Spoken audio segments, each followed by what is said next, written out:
What's up, everybody? Welcome into another episode of Profit Picks. If you are new, we do always start this show by being transparent and whatever I won on Wednesday, I gave it all back in a little bit. I went 0-4 yesterday, 0-2 in college, 0-2 in NBA. So, not a good day for me and need to do better. Vino, hopefully yesterday was better for you. Got lucky skiing college football, had a halftime play, first half play on Ole Miss, up and over 10.5 points, field goal on the last play of the half, got it there. Split in college hoop 2-2, so I went 3-2, and I had the postponed game.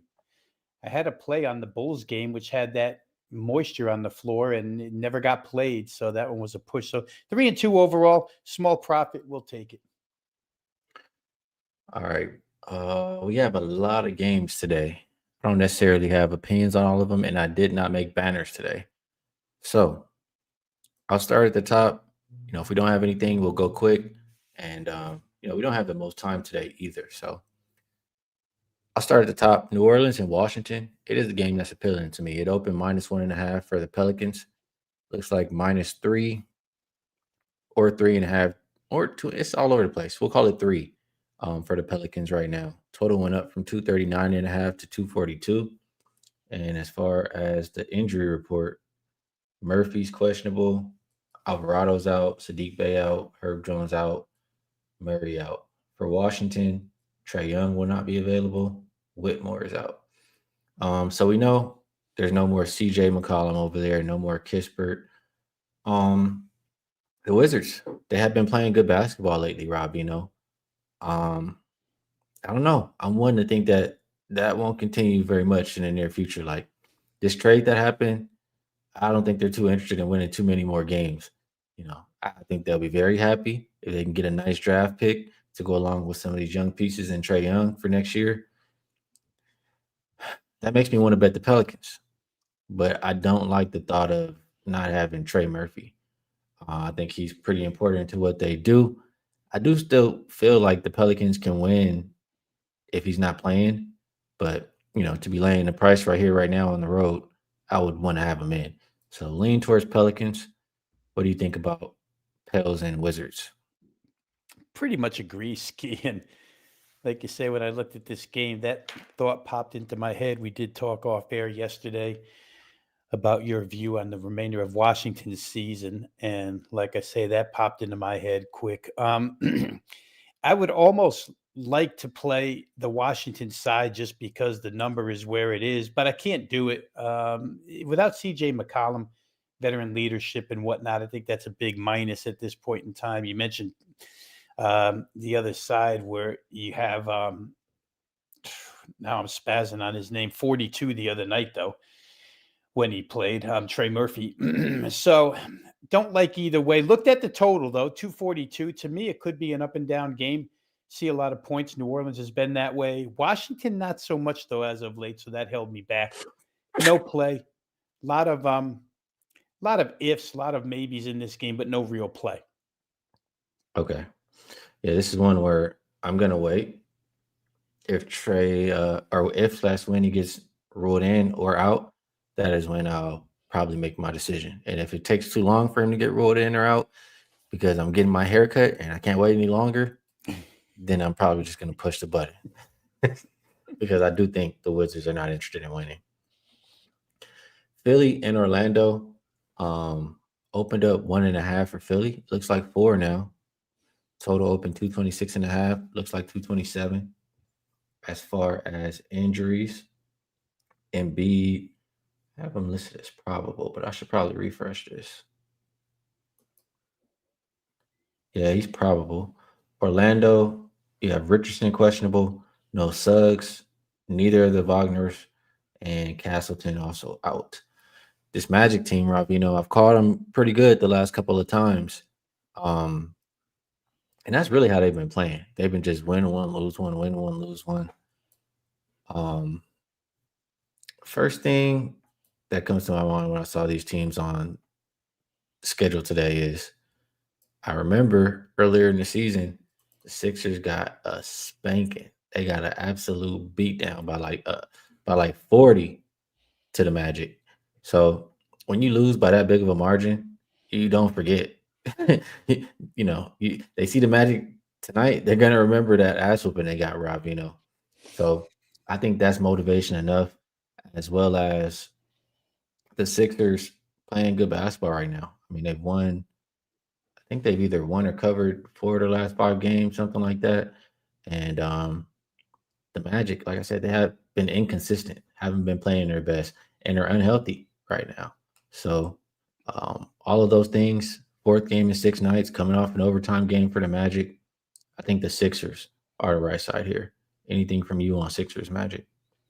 Yeah, completely agree here, Ski. The Magic schedule, and I won't go into it in depth, but the Magic schedule for 3 weeks now has been all over the place. Road for 5 games, back home for 2, back on the road for 3, back home for 1, play back to backs this week, third and 4 nights. It's just, and they win the other night on a bank shot with like a second left in the game in overtime. So I don't know if they're quite ready to be fully healthy. The other night was the first time Philadelphia had everybody back, all their pieces on the floor. And to your point about the earlier meeting, Orlando scored 51 points in the second quarter of that game. And Philly does remember. It's been all over the place the last couple of days as far as talk radio is concerned. So I too like Philadelphia.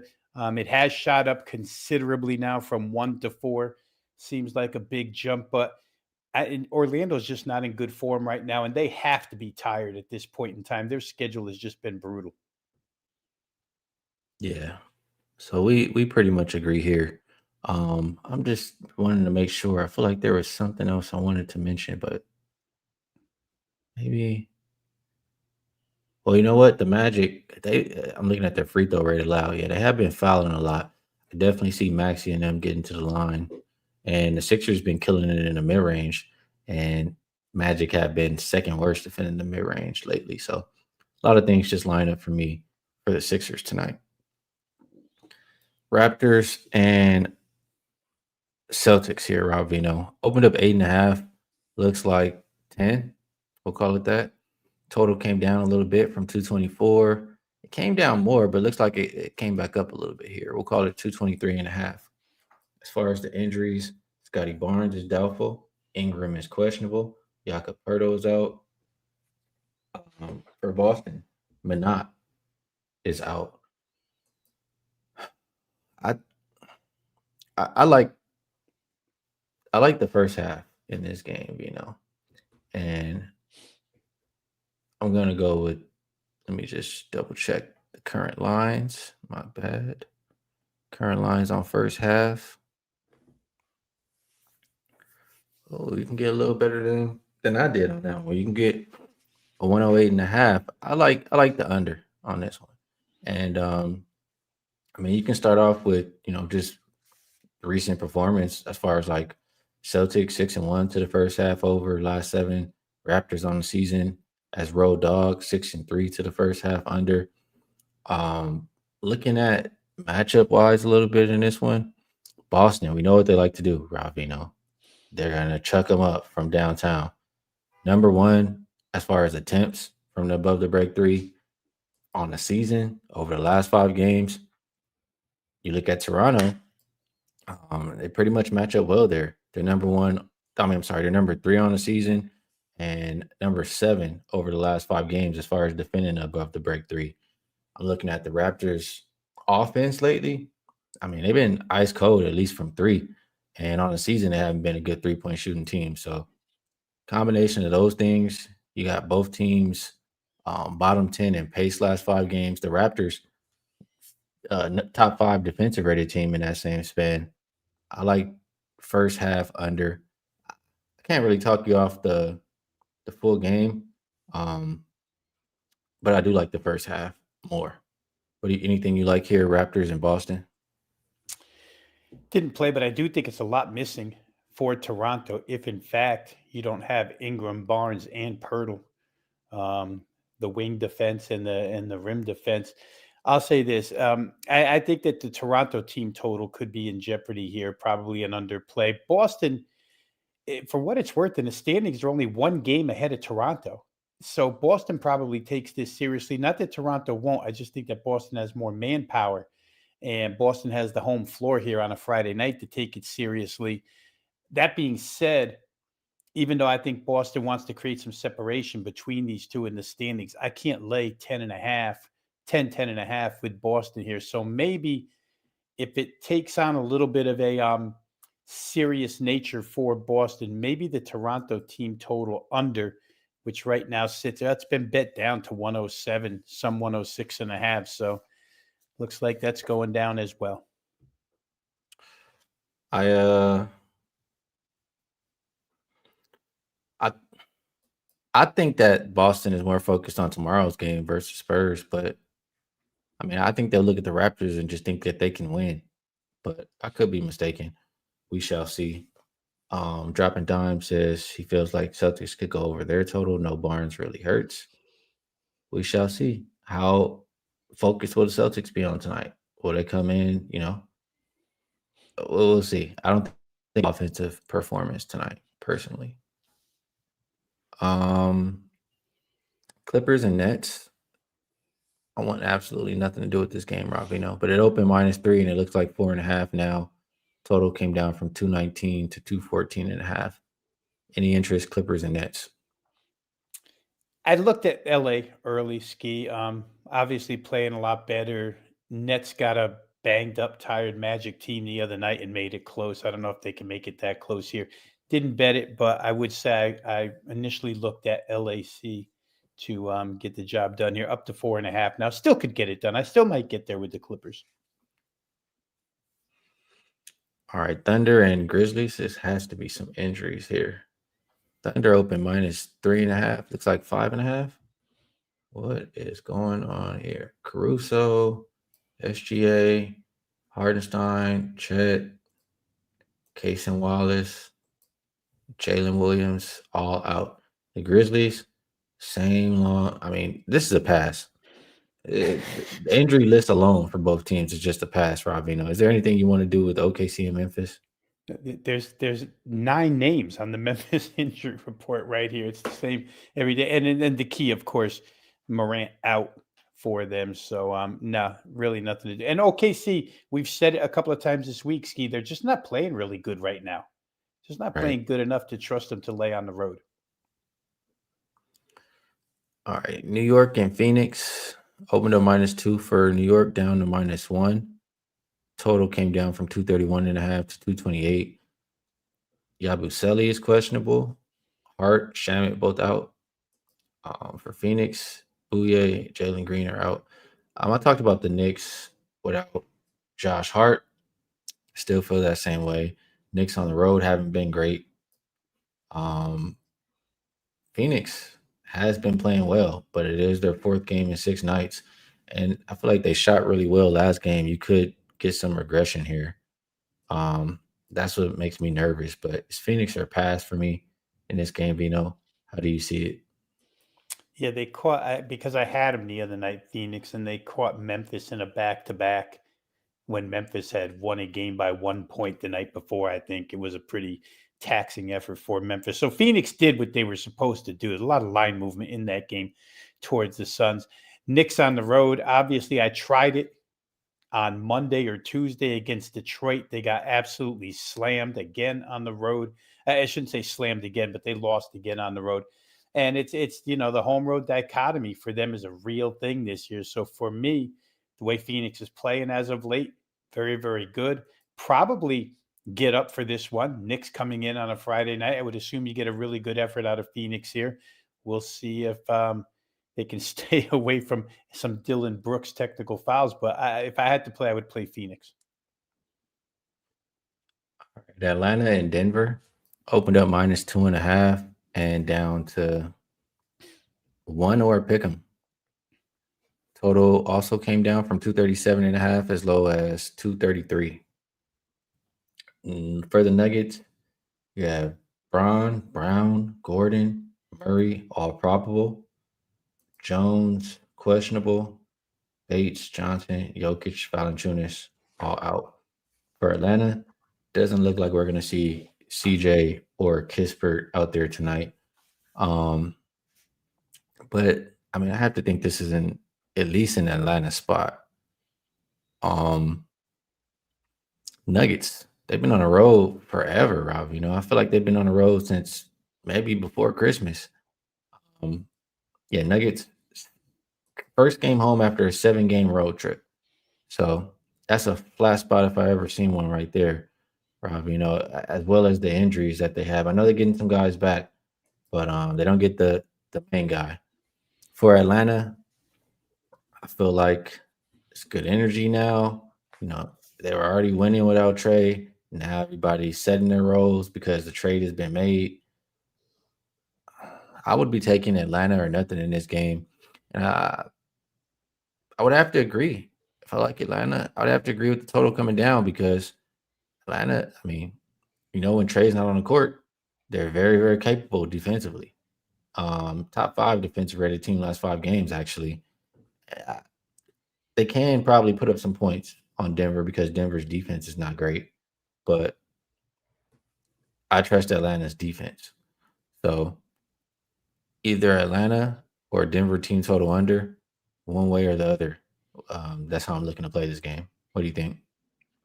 So we'll go ahead and form a parlay because I bet already, but I bet Atlanta team total over 116 and a half. Couple of reasons. I mean, Atlanta's played with this lineup a lot this year, and they've still been able to score without Trey Young. And Denver, as we've mentioned time and time again, just give up a lot of points. 7 games on the road, first one back home. Don't know where the energy level is going to be. I just feel like Atlanta to get to 117 against this particular team in this particular situation isn't asking much. One side, I'm not going to say, they sat around and hip, hip, hooray, Trey Young's out of here, but certainly they're a little bit more cohesive, I think, now that he's gone and all the drama surrounding him is done with. I think over 116 and a half is just too soft of a number, Skee. And I get the benefit of it because it opened 117 and a half. And as the full game total comes down, they have to adjust the team totals as well. So I even picked up a point when they, pushed Atlanta down for no fault of Atlanta's that number came down. Just because Trey Young's out of town doesn't mean they can't score. So I like Atlanta over 116 and a half. All right. Houston and Portland. We just saw this the other day. Open 6, looks like 6.5. Total open 220.5, looks like 221.5. Injuries, let's get over there. Crawford, Sengun, Van Fleet, all out. Drew, doubtful. Jeremy Grant, Scoot, Murray, Tybalt, Wesley, all out. Portland, we said that this is their role, right? Home dog. They won outright last game. Now it's a chance for Houston to get a little bit of quick revenge.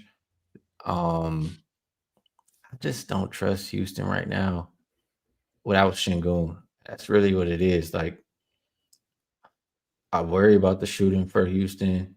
I worry about the scoring.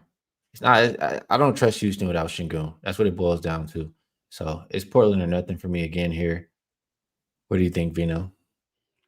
I think justified concern. I mean, no Shangoon, no ATS covers. 0-3 the last 3 games, 104, 100, and 102 scored by Houston. So everything you're saying, backed up by numbers. The Portland home underdog trend, we pointed out a couple of times. You just reinforced it. It's hard, because you'd like to. My initial reaction as a bettor is, well, Houston will come back in the second of back-to-backs and beat this team and cover. But they're just not showing you the capability right now. And Portland continues to show you the capability to cover as a home underdog. Could Houston win by 3, 4, 5, or 6 and Portland slides under the number? Absolutely. I didn't play it. A little too conflicted, but I could understand the Portland side here. And certainly, we talk about Jokic a lot, but Şengün, all he does, and the drop-off from an offensive standpoint is just so significant. When you go from Şengün to Steven Adams, other than grab some rebounds and commit 6 fouls, Steven Adams has no other purpose on the floor. So I won't play. I could see both sides. All right. What do we have left? Golden State, Sacramento. I mean, 14 and a half. You're not going to see me betting this game, Rob Veno. So I'll ask you, are you doing anything over there in the Bay? I may get to over. I think over is probably a pretty good spot there. Played the Golden State game over the other night, got by a point or a half a point. I think it was 232 and a half, got to 230, 233. But I could see that again. I could see a lot of offense in that game. So for me, it would probably be over 230 and a half. All right. Sorry. And the Bucks and Lakers, open 2.5, looks like 3. Total, not a whole lot of movement there. Rui questionable. So is LeBron. Still no Reeves or Thiero. No Taurean Prince for the Bucks. Um, is I would like to see Rui back in at least. I really just haven't been trusting this Lakers team without Rui and Reeves. Um, so I still don't think I trust them here tonight. I mean, they could win, but I wouldn't want to put my money on it. I think I would prefer the Bucks, or maybe just over. I mean, don't trust the Lakers defense at all. I don't think the Bucks will be able to stop Luka and company from scoring either. Yeah, probably just over in this game. What do you think? Yeah, I agree with that. I played Milwaukee Golden State over the other night. Milwaukee, I went through Orlando's schedule real quick, but their schedule's been bad too. 5 roads, come home for 2. Now they're in the third straight road game on a 4-game trip. They've been on the road a lot. Defense, 121, 122 of the last 3 games, 114, 113 before that. But all those games really high scoring. I don't know. For me, it would have to be over or nothing. I think both offenses. Giannis had a monster day the other day, and not really sure how they're going to defend him here tonight. So probably be an overplay for me. All right, that's the NBA card for today. I think we did a pretty good job. Didn't take too long. Um, NFL playoffs are here. I mean, I guess we could talk a little bit, Rob. Um, I'm really Chargers. gonna be making my bets and shoring up my opinions as the day goes on today. But I'll throw this out there. The Chargers, we usually start there. I think New England, New England, correct or help me out here, Rob. New Yep. England's secondary is not good, right? No, it hasn't been for most of you. And the run defense now has gone south too. Okay, I was thinking their run defense was okay, but their run defense has gotten worse. Yes. Um, so and I don't think their D line is great. Like they're not going to be abusing the Chargers, so the Chargers should be able to put up their fair share of points.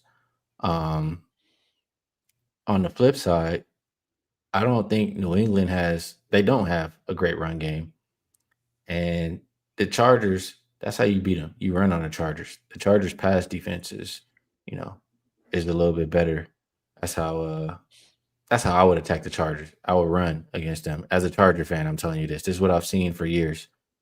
So I I think the Chargers have an easier time scoring than New England. I want to lean Chargers here, maybe Chargers team total. I think it's Chargers and points. What do you think, Vino? Yeah, I took the Chargers plus 3.5 ski because I got the additional half a point. Could be a field goal game either way. And it gets hard with the Chargers because they're the ultimate break your heart team in these situations. But I think if they break your heart, it'll be by 3. And to your point, the Chargers, and I mean, you got to read between the lines a little bit, but there were multiple reports that they wanted New England in this game. And for one of the facts that you just mentioned, because New England's pass rush has not been good all season long. And the Chargers' choice with a banged up offensive line that hasn't been able to pass protect for Justin Herbert was, do we want to go to Jacksonville or do we want to go play a team that can't really rush the passer? It fits into our weakness. So they wanted to come here for that reason. I think it's a smart move, at least when you're handicapping it. It makes for a good matchup and an advantage here with LA. More than a field goal, you're talking about a New England team that beat one team with a winning record all year long. And they're in here with I mean, there's some experienced guys on the team because they had some offseason acquisitions, but your quarterback's a second-year guy. There's a lot of young players that haven't been here before. So for me, as long as it was going to be 3.5, which is what I got, I took Chargers plus. All right. Jacksonville and Buffalo. I'm pretty sure, Jacksonville has a solid run game. I'm sorry, solid run defense. Um, Buffalo has a good run game. We'll see who's gonna win that battle. Uh, at the end of the day, for me, and this could be just simplifying it too much. I don't think the Bills are a great team, but I damn sure know Josh Allen is better than Trevor Lawrence. And I'm not putting my money on Trevor Lawrence over Josh Allen in the playoff. It's the one time there's no Mahomes, Lamar. I think you get a really good game out of him, at least. So I want to get there with the Bills. Any thoughts from you? Yeah, I played over. To me, it was the one game that looks like it's going to be up and down the field. You're absolutely right. Jacksonville walks in with the number one rush defense, Buffalo with the number one rush offense. Something's got to give. But Buffalo always finds a way with Josh Allen to score their points. I don't care how it's done. I had somebody mention to me this week that Jacksonville is really weak against tight ends. Josh Allen and his tight ends, Dawson Knox, etc. They're really good in helping the offense get their share. So I don't think Buffalo's going to have a problem, so to speak, scoring.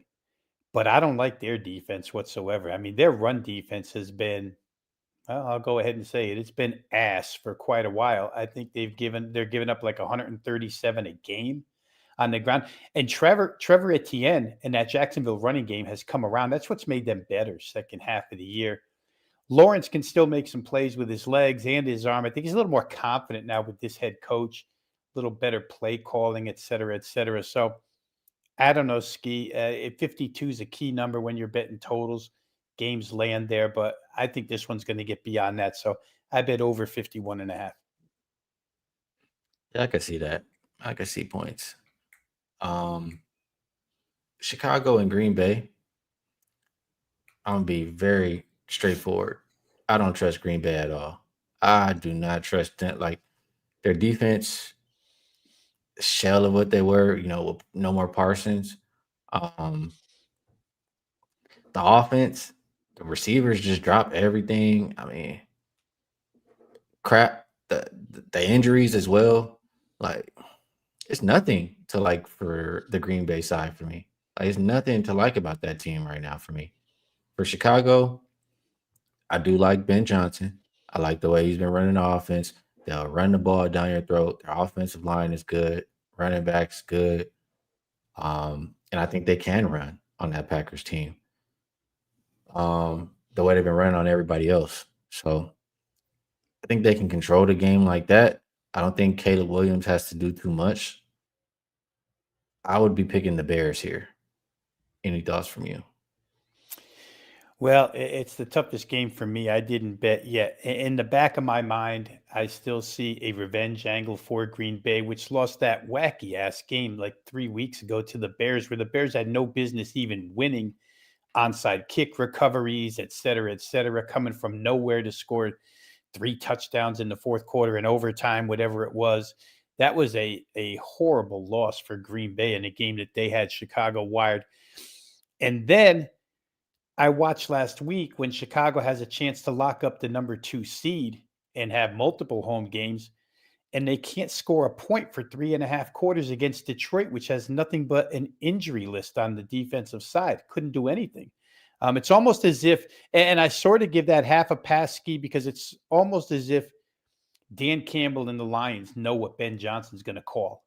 They beat him solid twice this year. So maybe it's just a Lions thing that the Bears couldn't get over, because you're right. They've showed instances. They've ran all over Philly with their offensive line in one game, and that's not easy to do. Williams is going to make a couple plays. Caleb Williams might hurt you with a couple of plays. There's some projected snow. Matt LaFleur's on the hot seat. I don't know. I went back and forth with this one. No play yet. Maybe I'll get somewhere. It looks like Looks like all the pick'ems are gone now, and Green Bay's back to being a solid 1 all the way across the board, 1.5. So that's a long-winded way of saying I don't have a play on that game. Don't let Casey see you doing that. Casey will fire you up in that chat. I don't know if you saw yesterday. It was one game you were talking about like that yesterday. She was not Stand up having it, straight. Rob Veno. Stand up straight.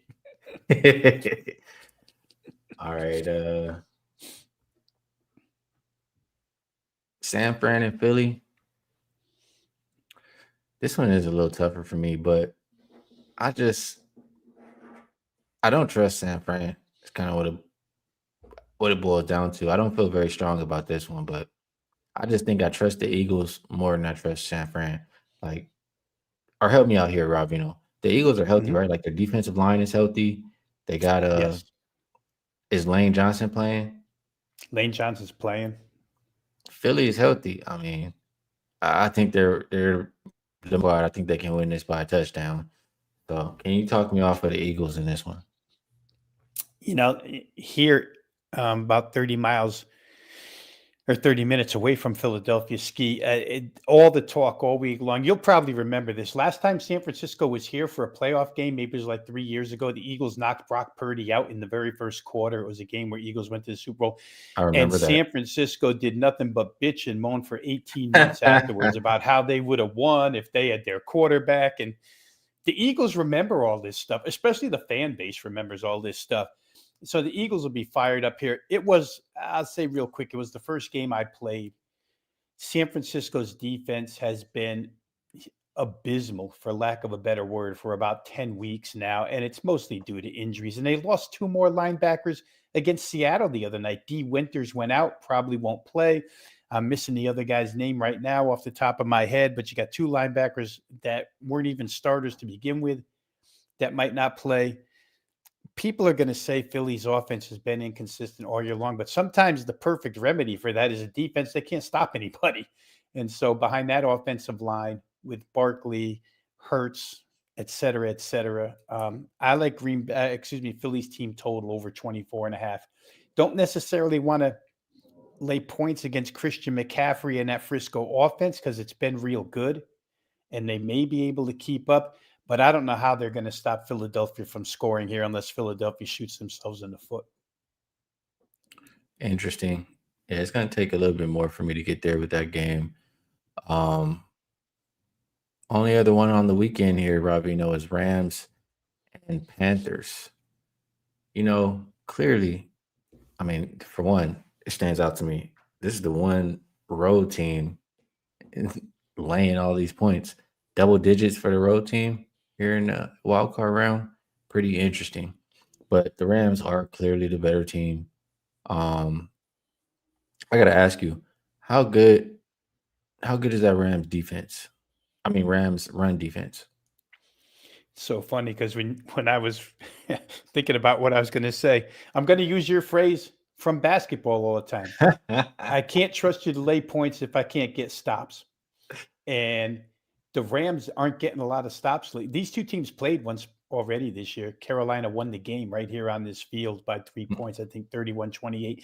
And they got to 31. They had a pick 6 to help out. But Skee, they had 8 drives in that game, Carolina did, and 5 of those went for 37 or more yards. 4 of them went for 60 or more yards against the Ram defense. All 4 were scores. So, 10.5 is a lot. LA is going to score. We know that. But it's a lot to ask when you can't stop anybody to cover 10.5. And to add something to this game, the weather forecast now is for thunderstorms right Mhm. in this time frame from 4 to 9 o'clock tomorrow night in Charlotte, North Carolina. Game starts 4:30. Keep an eye on the weather because that could be. We saw was the Carolina game last week, right? It was played in the pouring rain, and the ball was slippery and whatnot. So I think it was against Tampa, right? They had the Tampa game. We'll see what the weather brings in the morning. All right, that's the NFL for this weekend. Still a little bit of work for me to do, but we did talk out these games. So I think we can wrap it up here now, Vino. Before we go to best bets, I will put this one up here. it's a good time to do it. But Rob Veno, Weekend Warrior does include everything, right? So if you did just want to rock for the weekend, NFL playoffs going. Um, I'm sure you can. I don't keep up with college football anymore. I'm done. Texas, sorry, I'm done. Rob Vino. College football's on there. NBA, college basketball, all that good stuff. You can be involved for just $49 for the weekend. And then, the same thing we talked about yesterday. You can get a 7-day all access pass for just $69, comes out to less than $10 per day. If you want to pick, Vino myself, those are the ways to do it, or good ways to do it. Now, Vino, I'm gonna go ahead and move it on over to best bets. I will ask you if there's anything else you'd like to promote. And if you have a best bet for the show, we'd love to hear it. If you don't, all good. Well, what I like is the fact that you got rules. Texas is sorry. I'm done with college I'm out. football. That's the rule. Fantastic. Real quick, just you did promo a couple of things. I'll just say one more time, guys. Back-to-back number one finishes in NFL playoffs. So if you are interested in selection packages, the Weekend Warrior, you'll get all the NFL with that, and plus other sports as well, NBA, college hoop, and college football. Best bet tonight, we talked about it, Skee. I'm not going to go through the analysis again, but I like the Hawks to score over 116.5 tonight. I think that's a pretty easy ask from them. Should be a pretty cohesive unit. So give me Hawks team total over 116.5. All right, good stuff from Vino. For myself, I'm giving out my stuff here today. I like a few already. I'm gonna make some more. I'm gonna go with, and again, I understand Scotty Barnes defensively, how it could hurt this play, but I'm going with the first half under in the Raptors and the Celtics game. I'll share this for anybody who wants to listen. It's going back to 2023. It's pretty much when you have a division home team who didn't have to travel and has been playing a couple of under games recently. They are about 75% to the first half under. So I like that for this game. Also, I talked about the recent form. I talked about the 3-point matchup and the defense. I talked about how ice cold the Raptors have been shooting. Yes, you're going to miss some defense without Scotty Barnes. You're also going to miss some offense. He averages 19 points per game. And Ingram is on the injury report, questionable as well. That's another 20 points you could be missing if he's out. So, combination of all those things, both teams playing bottom 10 pace last 5 games. That leads me to chopping it in half. First half, under 108. All right, Vino. Always appreciate you taking the time to do the show. Gonna get some actually no, I don't get to eat yet. I don't get to get any rest. I don't get to do anything yet. But I did enjoy doing the show, and you helped my process. So always want to let you know I appreciate you. Chat, appreciate you guys tapping in too. Great cappers in there. We're all just trying to help each other win. If you enjoyed the show, hit the like button for us. And yeah, man, good luck on all your bets this weekend. Enjoy your weekend, and we will catch you guys on Monday.